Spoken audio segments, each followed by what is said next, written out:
নমস্কাৰ বন্ধুসকল, আজিৰ এই ভিডিঅ'টোত মই আলোচনা কৰিম ইকুইটি মাৰ্কেটৰ কিছুমান টাইপছ আছে, যেনেকৈ আপোনালোকে শুনিছে চাগে স্মল কেপ, লাৰ্জ কেপ আৰু মিড কেপ ফাণ্ডছ। তো আজি এইবিলাকৰ বিষয়ে সম্পূৰ্ণ আমি আলোচনা কৰিম। প্ৰথমত হ'ল স্মল কেপ ফাণ্ডছ কোনকেইটা ফাণ্ডক কোৱা হয়।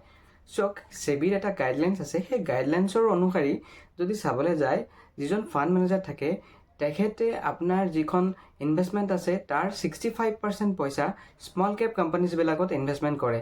সেইকেইটা ফাণ্ডকে আমি স্মল কেপ ফাণ্ডছ বুলি কওঁ। আৰু স্মল কেপ ফাণ্ডছ কোনকেইটা হয় বাৰু? আমাৰ দেশৰ যেতিয়া টপ 500 কোম্পানীজ আছে, সেই টপ 500 কোম্পানীজৰ ভিতৰত টপ 250ৰ পিছত যিখিনি কোম্পানীজ আহে, সেই কোম্পানীখিনিকে আমি স্মল কেপ ফাণ্ড বুলি জানো। স্মল কেপ কোম্পানীবিলাক অলপ সৰু সৰু কোম্পানীজ হয়, সেইকাৰণে স্মল কেপ কোম্পানীবিলাক অলপ হাই ৰিস্কি হয়। সেইকাৰণে স্মল কেপ কোম্পানীৰ ষ্টকছবিলাক অলপ ভলেটাইল হয়। যদি আপুনি অলপ লং টাৰ্মৰ কাৰণে ইনভেষ্টমেণ্ট কৰিব বুলি ভাবিছে, তাৰমানে 5 পৰা 7 বছৰত অধিক যদি আপুনি ইনভেষ্টমেণ্ট কৰিব বুলি ভাবিছে, তেতিয়াহ'লে আপুনি স্মল কেপত ইনভেষ্টমেণ্ট কৰিব পাৰে। স্মল কেপৰ যদি প্ৰিভিয়াছ ৰিটাৰ্ণ আমি চাবলৈ যাওঁ, লং টাৰ্মত মোটামুটি 15 to 20% ৰিটাৰ্ণ স্মল কেপে আমাক দিছে। গতিকে আপুনি সেইটো ৰিটাৰ্ণ এক্সপেক্ট কৰিব পাৰে। এতিয়া আমি আলোচনা কৰিম মিড কেপ ফাণ্ডছৰ বিষয়ে।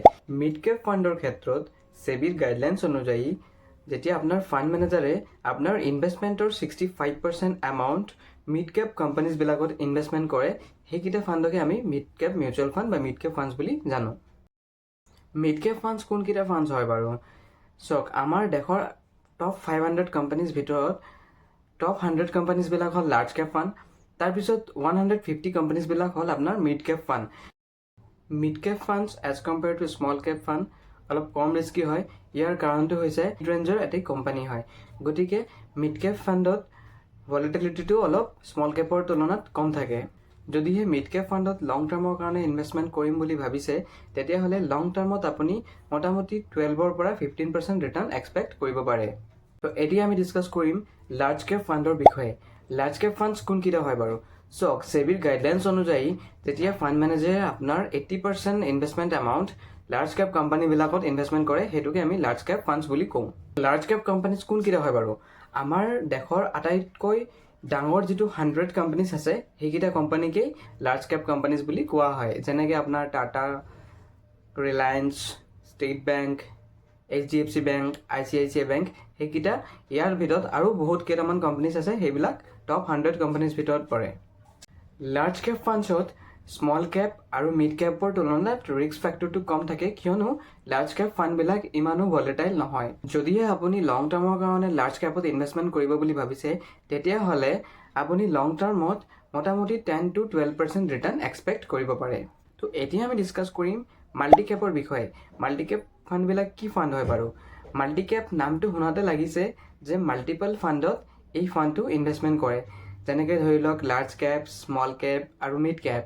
এতিয়া সেবিৰ গাইডলাইন্স অনুযায়ী এজন ফাণ্ড মেনেজাৰে যেতিয়া 25-25-25%কে large cap, mid cap, small কেপত পইচা ইনভেষ্টমেণ্ট কৰে, সেই ফাণ্ডকেইটাকে মাল্টি কেপ ফাণ্ড বুলি কোৱা হয়।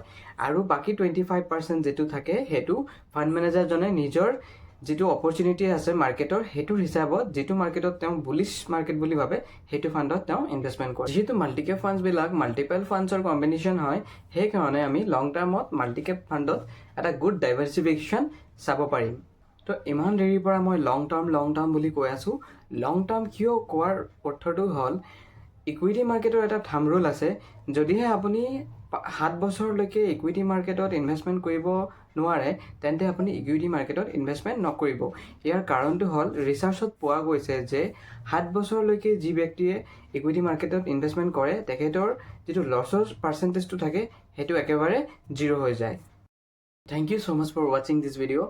যদি আপোনাৰ এই ভিডিঅ'টো ভাল লাগিছে, তেতিয়াহ'লে লাইক কৰক, শ্বেয়াৰ কৰক আপোনাৰ ফেমিলি আৰু ফ্ৰেণ্ডছৰ লগত, আৰু ছাবস্ক্ৰাইব কৰিব নাপাহৰিব মোৰ এই চেনেলটো ফাইনেন্সিয়েল ইনফৰমেশ্যন টপিকছৰ কাৰণে।